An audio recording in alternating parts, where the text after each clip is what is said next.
ప్రియులారా, మనం గత 2 వీడియోల్లో యేసుక్రీస్తు యొక్క రెండవ రాకడికి సూచనలు ఏంటి అని, గతంలో యుద్ధాలు జరిగినప్పటికీ అప్పుడు ఎందుకు రాకడ రాలేదు, ఎందుకు ఆ తర్వాత ఇప్పుడే ఎందుకు రాకడ వస్తుంది అంటానికి చెప్తూ కొన్ని ప్రవచనాలు నెరవేరలేదని చెప్పి యూదులు తమ స్వదేశానికి తిరిగి వెళ్ళటం, అలాగే ఇస్రాయేలీలందరూ ఒక దేశంగా ఏర్పడి వాళ్ళు ఎవరు ఎదిరించలేని శక్తిగా తయారవటం, యూఫ్రటీస్ నది ఎండిపోవటం, హర్మూజ్ జలసంధి పిలవబడేటువంటి బైబిల్లో బొస్రా అనేటువంటి పదంలో అక్కడ వధ జరగటం, అగ్ని వచ్చి రావటం, ఇవన్నీ సూచనలు గమనించాం కదా. అలాగే మరొక ప్రాముఖ్యమైన సూచన ఏంటంటే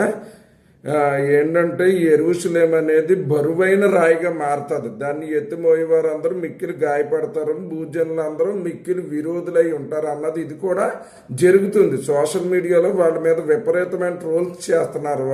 ఇరాన్ వాళ్ళు వాళ్ళను నెగిటివిటీని స్ప్రెడ్ చేస్తున్నారు. దాన్ని బట్టి అనేక మంది ఇస్రాయేలీని ద్వేషిస్తున్నారు.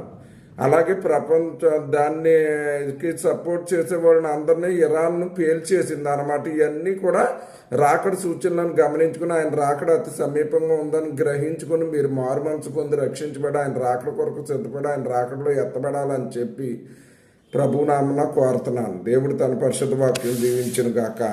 ఆమేన్.